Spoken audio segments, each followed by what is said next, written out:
Okay, so next topic tayo na. So, kamusta po mga Streetwise? Ako po si Takero Miyamoto at welcome po sa aking munting channel. So, shoutout muna tayo kay Mama Home Cook. Hello po, no? So, mga kababayan, ito. Ito, mga kababayan. Itong SM Manyak. Itong SMNI, mga kababayan. Hello po, Susie. Hello po. Kay Elizabeth Beard. Hello po. So, itong SMNI, mga kababayan, nagreklamo. Kasi po, yung mga YouTube account po nila, sinarado. At alam nyo, nakakatawa dito, ang ironic dito, mga kababayan, ang sinisisi po nila, presidente. Di ba? Oh, Streetwise with Takero Miyamoto, labanan ang political dynasty. Totoo yan. Oh. So, kayong mga babae, ito. Panood natin to. Watching from Nueva Ecija, hello po, Ophelia. Hello po. Kay Raymond Tejada, hello po. Kay Lou, hello po. No? So, kaya ito po yung post nga po ng SMNI kanina.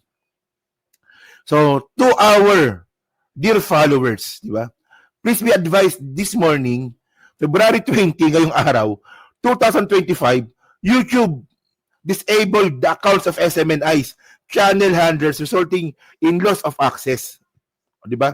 As of today, there are 21 SMNI affiliated pages and channels that have been terminated across the various social media platforms under the Marcos administration. O, kita mo po. Ayan o. Ang linaw o. So ngayon, ang sinisisi ngayon ng SMNI kung bakit daw po napasarado yung YouTube channel nila, Marcos. Ayun po, Susie, maraming salamat po sa iyong pakulay blue. Maraming salamat. Nakasama din ako sa live. Maraming salamat po, ma'am. No? Thank you po. Di ba? Ayan, no? Actually, mga kababayan, ayan po problema dito sa SMNI. Lahat na lang na pagkakamali ninyo, ang sinisisi ninyo yung gobyerno. Bakit hindi nyo sisihin si Kibuloy? Napasarado po yung channel ng SMNI dahil kay Kibuloy. Mga bobo. Oh. Continue muna natin. Siyempre, continue natin. Sabi dito. We encourage our followers and supporters to follow and subscribe to our other pages and channels. We sincerely apologize for any inconvenience this may have caused. Salamat po sa suporta, mga kaka-partners. Di ba? So, ano ngayon, nung binasa ko po itong post nito ng SMNI at binasa ko po yung mga comment, yung mga bobong mga DDS, naniwala naman na may kasalanan po para ipasarado po yung mga YouTube channel po ng SMNI, si Presidente. Actually, malabo po mangyari yon. Malabo mangyari yon. Kasi ako po, YouTuber din po ako. Alam ko po kung paano napapasara ang isang channel. Marami pong cost po iyon. Ang point dito, mga babayan, kung talaga pinasarado ng Presidente yan, ipakita ninyo yung email. May email po yan na sinasend po ang YouTube, ang Google, di ba? Kung ano ba ang pinaka-reason kung bakit pinasarado yung channel. Ang problema kasi dito, nag-conclude ka agad kayo, Presidente nagpasarado eh. Oh, so ngayon sabi dito, continue natin, sabi dito. So, ito yung mga post ng SMNI, ha? So, 13 sa YouTube. May TikTok pa pala, no? May TikTok pa. O, pero sa YouTube tayo magpo-focus. O, di ba? Sa YouTube. So, sa YouTube, ilan yan? 13.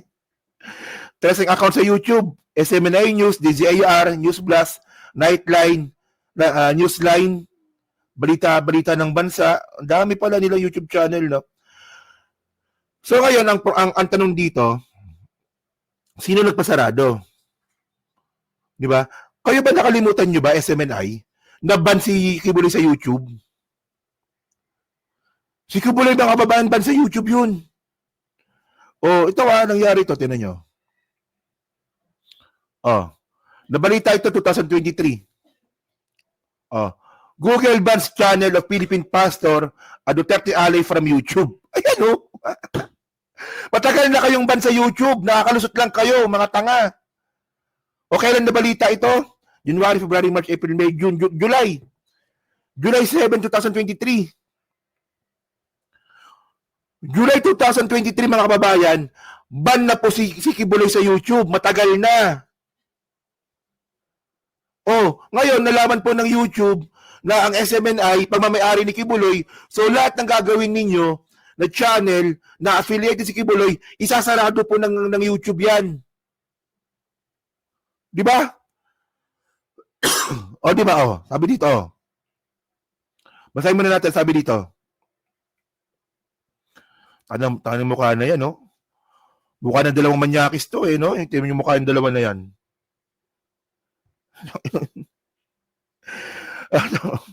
Teka lang, ha? So, basahin natin to, sabi dito. Oh. So, sabi dito, YouTube has banned. Di ba? YouTube, sino nag-ban? Presidente ba nag-ban? Hindi. Nasa lino-lino dito, oh. YouTube has banned channels belonging to Philippine Megachurch Pastor Apollo Kibuloy, who the United States sanctioned for alleged sex abuse and his ally, former President Rodrigo Duterte. Oh, sino nag-ban? YouTube. The online video sharing platform took down the channels of Kibuloy's Kingdom of Jesus Christ and one of its program, as well as Sunshine Media Network International SMNI, a television channel he also owns. YouTube partner, YouTube parent company Google confirmed on Friday. Sino na-confirm? Google. Oh. So, ang point mga kababayan, ganito yan eh. Kung pinasarado ng SMN, kung pinasarado ng YouTube yung SMNI channel noong 2023, dahil nga po affiliated kay Kibuloy, ay, alam, si Insan Mike, di ba? Sa tingin nyo ba, na-lift na ba yung ban ni Kibuloy? Di ba hindi naman? Hindi pa yan eh. Kasi tandaan natin mga kababayan, si Kibuloy may kaso pa sa Amerika yun.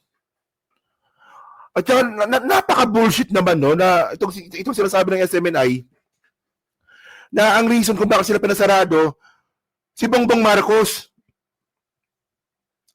Ano ba, may amnesia ba kayo? Itong si Kibuloy, may amnesia ata. Itong si Kibuloy eh. Pero yung mga nirape niya, wala siyang amnesia. Alam niya yung mga pangalan. O ikaw, Nena, Nene, Nana, Nono. O kilala ko kayo. Yung mga ginahasa ni Kibuloy ng mga bata, tandaan niyo yung mga pangalan. Pero yung pagban sa kanya ng YouTube, nakalimutan niya na. Di ba? Kasi ang point dito, di ba? Ang point dito, naban na kayo noong 2023 at hindi pa po nalilift yung ban kay Kibuloy kasi may kaso pa rin po siya ngayon. So, ganyan po ka-fake news yung SMNI po na yan. Di ba lahat na lang po sinisisi nila sa presidente? Oh. Ewan ko ba, tanga-tanga. Actually, ang nakakatawa dito, no, naniniwala po yung mga DDS. Doon po natatawa. O, alam ko na may foreigner na yung Indiano, na-content ko yun eh. Merong Indiano po na nagpatanggal po ng channel ni Kibuloy. Kasi ang point dito mga kababayan, kung ban po si Kibuloy sa YouTube, ban din po yung mga kumpanya na gumagamit ng YouTube na affiliated kay Kibuloy. Ganoon lang naman ka-basic yun eh. O, sabi pa dito, kung tingin natin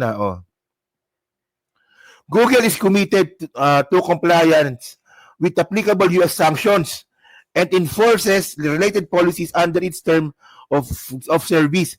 Google said in a statement reporters, after review the consistent with these policies, we terminated the Laban Kasama ang Bayan, KOJC, and SMNI YouTube channels.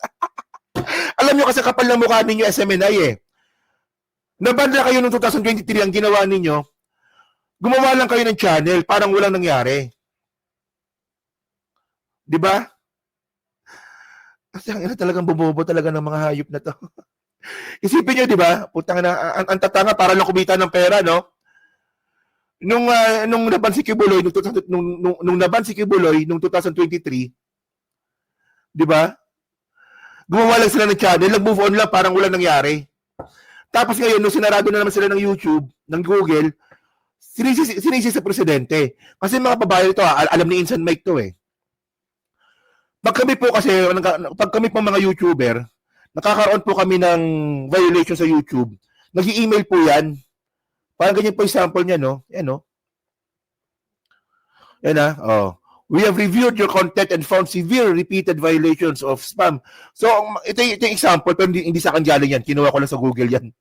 So, ito pa yung example niyan, mga kababayan. Kapag kayo po, kunwari kayo, gusto nyo mag-YouTube, at least aware din po kayo na kada violation po ng isang YouTuber, di ba si Mike maraming ganyan eh, no? Lalo na nung nilabas mo yung yung sitaw ni Maharlika. Utang na, sarado yung channel eh. O, di ba? So, Takero, ano nangyari kay Chavez? Nakabalik na ba? Hindi, tanggal na si Chavez Nag-resign na si Chavez. Yung pumalit si Jay Ruiz yung pumalit. Oo. So, ito mga kababayan, no? So, kapag kayo po kung plano nyo mag-YouTube, makakatanggap po kayo palagi ng ganyan. Kaya nga ako, di ba, pag ako dati, ang lakas magmura dati, di ba? Sa mga matagal na po naka-follow sa akin, nung mga bandang 2023, ang lakas ko magmura.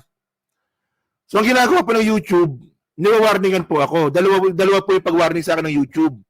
Minsan email, minsan yung monetization ng content sarado. So, dalawa. So, ganyan po yun. And actually, mga kababayan, malinaw naman po, no? Kasi ang point dito, mga kababayan, panuloko ng SMNI pa rin ito eh. Di ba? Una sa lahat, hindi po pwede magpasara ang gobyerno ng YouTube channel. Ang mangyayari po dito, magre-request muna ang gobyerno sa YouTube para ipasara ang channel. Ganun po yun. Hindi po yung pag gusto ng gobyerno, sarado. Hindi ganun yun. Di ba? Ito, linaw dito galing YouTube to government request to remove content. So for example, kaya nga ako nga, nagtataka nga ako eh. Di ba? Bakit yung channel ni Maharlika hindi pa rin nasasarado? Bakit po yung channel po ng mga fake news ng mga DDS hindi pa rin po nasasarado? Kasi po, wala pong pakialam ang gobyerno po dyan in the first place. Actually, mas marami po nanonood kay Maharlika kumpara sa mga YouTube channel ng SMNI. Bakit si Maharlika hindi pa rin pinapasarado po yung channel? Una sa lahat, mga babayan, ang gobyerno ng Pilipinas, kunin natin yung logic ng SMNI para mapasarado po isang channel, magre-request muna ang gobyerno ng Pilipinas sa Google para ipasara ang channel. At pag nagkaroon po ng request, ang mayayari po niyan, hindi kagad ipapasara yan. Re-reviewin pa yan. Evaluating request. Hindi porket na nagbigay ng, for example, na bad trip na bad trip si PBBM. Sarado mo nga yung channel ng SMNI.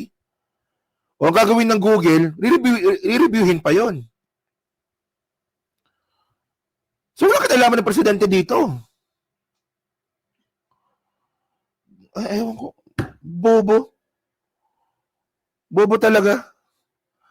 And actually, mga kababayan, dapat pa nga may court order pa nga yan eh. O dapat may court order pa nga dapat eh. Kaya ewan ko, tanga-tanga. Tanga-tanga.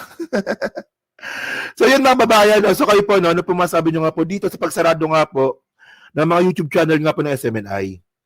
So kayo ba, naniniwala ba kayo na may gawa dito presidente? O, kunwari, DDS tayo. Ay, totoo yan. Presidente, si Bangag may gawa niyan. Yung parang nababasa ko sa mga comment section ng mga, ng comment ng SMNI, di ba?